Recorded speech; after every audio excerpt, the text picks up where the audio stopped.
Bonjour Stéphanie Gibaud. Bonjour. Vous êtes ex-directrice marketing de la banque UBS, vous êtes lanceuse d'alerte et maintenant poursuivie par votre ancien employeur pour diffamation. Mais en même temps, vous avez permis à la France de récupérer 12 milliards d'euros donc à la suite des révélations des machinations de votre banque. Et comment est-ce que l'État français vous protège actuellement? Qu'est-ce qui fait concrètement dans votre procès?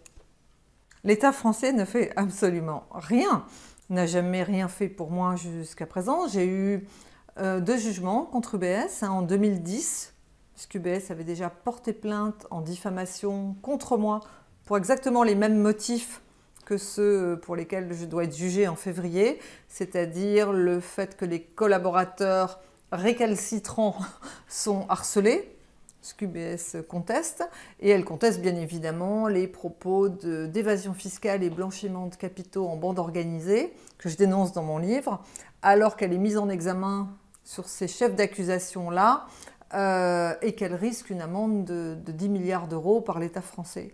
Donc on est sur une... on peut appeler ça la culture du mensonge, c'est-à-dire qu'on me fait très peur, on me met des pressions pour que je lâche, mais moi je dis que ce que j'ai vu, je l'ai vraiment vu, ce que j'ai entendu, je l'ai vraiment entendu, et voir, ça a été 12 ans de ma carrière, donc je sais de quoi je parle.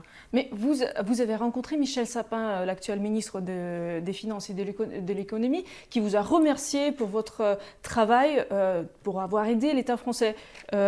Qu'est-ce qui a suivi après cette rencontre? Rien. Mais pourquoi? Rien. Monsieur Sapin a dit face à moi sur ce plateau de France Télévisions, a dit qu'il ne pouvait rien faire. En fait, il va plus loin que ça. Il dit qu'il veut protéger les lanceurs d'alerte et il dit que je l'ai aidé à recouvrer ces sommes, donc qu'il avance et un nombre de comptes absolument incroyable. Et en même temps, il dit qu'il ne peut absolument rien faire pour moi. C'est-à-dire qu'on est dans le pays des droits de l'homme où on laisse...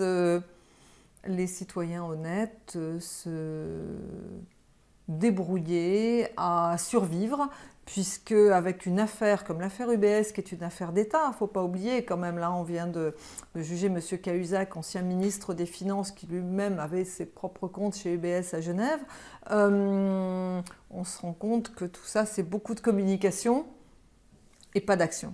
Mais il y a eu la loi Sapin 2 qui a été adoptée récemment. L'État français s'engage à protéger les lanceurs d'alerte.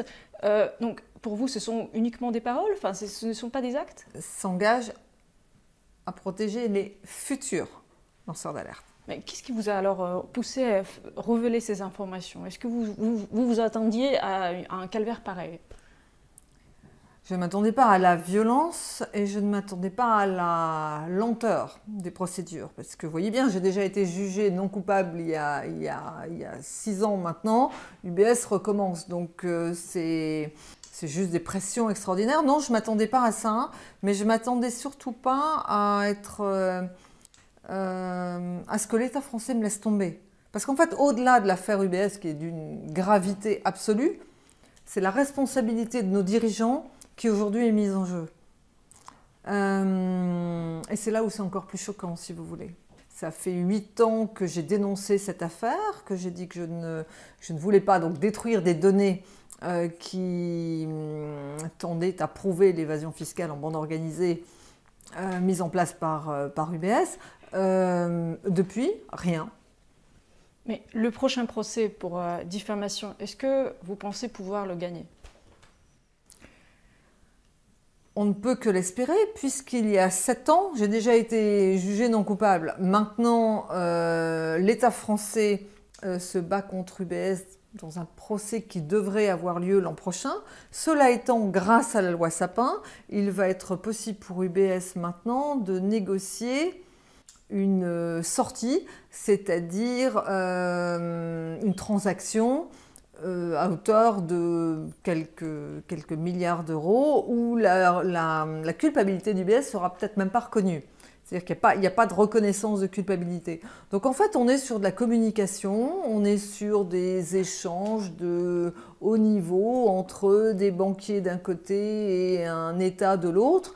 Et tout ça pour pas grand-chose, puisque s'il n'y a pas de procès, il n'y aura pas de reconnaissance de culpabilité d'UBS, donc peut-être que moi, je peux être reconnue ayant diffamé l'entreprise. En gros, vous dites que grâce à cette loi Sapin qui est censée protéger les lanceurs d'alerte, c'est la banque qui va être finalement protégée.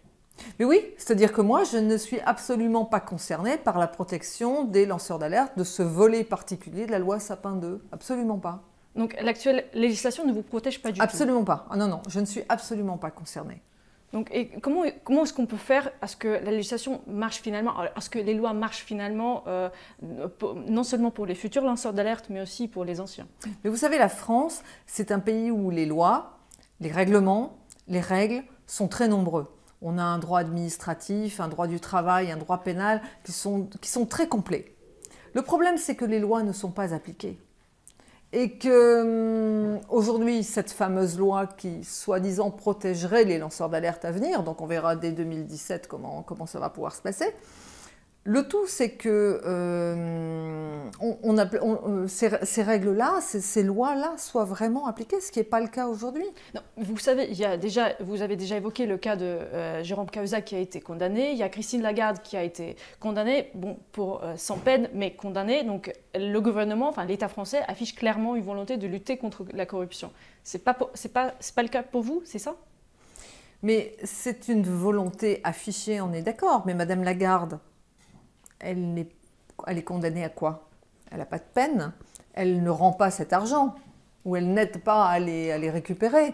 De l'autre côté, on a M. Cahuzac qui, a priori, serait condamné pour 3 années de prison, mais il n'est pas parti du tribunal avec les menottes, il n'a pas fait une seule journée de garde à vue, il va peut-être faire appel, donc ça va encore prendre des années. Vous voyez bien que les corrupteurs et les corrompus s'en sortent beaucoup mieux en France, qui se dit sur la scène internationale être le pays des droits de l'homme et qui donne des leçons de morale à d'autres pays. Vous voyez bien qu'elle protège ces gens-là bien mieux que les citoyens honnêtes.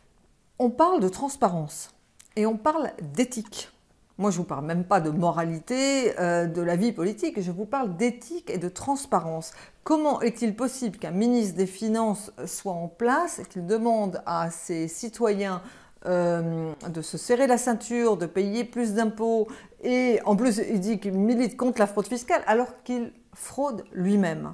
On est arrivé à un tel niveau de corruption, si vous voulez, qu'il faut nettoyer la politique française, mais il faut aussi nettoyer la finance de cet état d'esprit et de cette corruption. Donc tant qu'on a ces gens-là en place, si vous voulez, on ne va pas faire confiance à ceux qui nous ont mis dans les situations qu'ils nous ont mises pour nous sortir de nos situations. Monsieur Sapin, vous voyez bien qu'il a une complète contradiction. Il lutte contre la fraude fiscale, il veut aider les lanceurs d'alerte. Moi, j'ai aidé ses services et il me dit qu'il ne peut rien faire pour moi. Donc vous voyez bien que tout ça, c'est de la communication. Pendant que lui gère sa carrière, moi, je gère ma survie. On n'a pas du tout les mêmes objectifs. Comment ça se passe, votre survie? Comment vous arrivez à payer vos avocats? Alors moi, j'avais plus d'avocats depuis 2 ans parce que j'ai eu que des problèmes où immédiatement les avocats vous disent écoutez, vous avez un dossier compliqué, vous me faites un chèque de 10 000 € et puis ou 6 000 € et on avance. Donc là, j'avais plus d'avocats. Et puis finalement, il a été décidé la semaine dernière que ce serait l'avocat de Jérôme Kerviel, maître David Koubi, qui me défendrait dans ce dossier de diffamation parce qu'il est, 1, spécialisé sur ce droit de la presse, et 2, parce que c'est quelqu'un qui a du courage, parce que face à ces multinationales ultra puissantes, face à cette culture du mensonge, il faut des gens qui aient du courage et qui ne soient pas corrompus par la partie adverse. Donc, vous pensez que c'est possible que la partie adverse va essayer d'intimider d'une certaine manière votre avocat? Mais vous voyez bien la puissance qu'ont ces multinationales grâce à leur réseau tentaculaire et grâce à leur budget illimité en termes de frais d'avocat, justement. On n'est pas du tout en train de jouer dans la même cour. Moi, je suis juste quelqu'un d'honnête qui dit la vérité et qui n'a plus d'emploi depuis 5 ans et qui doit en permanence prouver que ce que je dis est vrai. En face, vous avez une multinationale qui défend ses intérêts et les intérêts de ses clients. Donc vous avez... C'est un business, vous comprenez? Moi, je suis un citoyen qui défend la vérité. En fait, il y a un business. Donc vous n'êtes pas très optimiste face à votre procès? Moi, j'avance au jour le jour. Je sais que depuis 10 ans, ça a pris ma vie en otage. Donc je ne peux qu'espérer que la justice me donne raison une fois de plus. Maintenant, c'est un véritable combat. C'est un combat parce que c'est compliqué psychologiquement, c'est compliqué financièrement, c'est compliqué à tous les niveaux. C'est compliqué de toujours se mettre aussi en avant devant les médias, alors que moi, je n'étais pas du tout censée arriver à des extrêmes comme celle-là. L'État français devrait quand même être en mesure de dire que ce procès ne doit pas arriver. Puisque par définition, le ministre des Finances lui-même explique que moi, je l'ai aidé, enfin que j'ai aidé ses équipes à recouvrer des sommes qu'ils n'auraient pas pu identifier sans mon concours. Vous voyez bien qu'il y a quelque chose qui ne va pas dans cette matrice, c'est que de la communication. Donc, et comment vous expliquez ça? Pourquoi ils ne veulent pas lutter? Pourquoi ils ne veulent pas vous aider? C'est parce qu'ils sont tellement pris par leurs engagements avec le monde des finances, c'est tellement lié entre eux ou... Le dossier UBS en France, mais en Allemagne et ailleurs, a bien prouvé justement ces mariages incestueux entre les banquiers, les autorités de contrôle, et nos hommes et femmes politiques de premier plan. Je vous répète quand même que M. Cahuzac était ministre des Finances et que ses comptes offshore étaient chez UBS à Genève. Enfin, quand on vous dit ça, c'est quand même le monde qui s'effondre. C'est absolument indigne de quelqu'un qui a son rang. C'est indigne de la France, pays des droits de l'homme, d'avoir des hommes et des femmes politiques de premier plan qui soient pris dans des histoires comme ça. Donc quand vous voyez ça face à vous, vous voyez bien que c'est de la culture du mensonge. Donc comment leur faire confiance? Il faut juste changer ce personnel politique de premier plan. Il faut nettoyer cette politique qui n'est que corrompue à très haut niveau. Pensez-vous que le phénomène des lanceurs d'alerte va être poursuivi après? Après qu'on connaît tous les destins de Assange, de Snowden, de votre destin aussi? Je pense que oui, grâce notamment à Assange, Snowden, Manning, enfin il y en a un certain nombre sur la scène internationale qui ont montré que justement cette opacité, ce secret, et vous voyez là sur mon dossier on est sur du secret bancaire, toute cette opacité a créé une impunité, puisqu'il n'y a que ceux qui bénéficient du secret qui peuvent en bénéficier. Donc en fait, c'est cette culture-là qu'il faut changer chez chacun. Et je pense notamment que la génération des 20 ou 30 ans aujourd'hui ne veulent plus de ça. Et que grâce à Internet, Internet qui est la véritable démocratie aujourd'hui, même si grâce à Snowden, on sait tous qu'on est écouté et qu'on sait tout ce qu'on fait. Mais en tout cas, les échanges sur Internet sont ceux qui aujourd'hui permettent d'éveiller les esprits. Parce qu'en fait, c'est ça, la problématique, c'est d'inverser ce qu'on a essayé de nous faire croire depuis des années, que les lanceurs d'alerte étaient des délateurs. Les lanceurs d'alerte sont eux, justement, qui amènent de la lumière là où il y avait, où tout était caché. Donc il y en aura de plus en plus, bien évidemment. Merci beaucoup Stéphanie Gibault. Merci à vous, merci.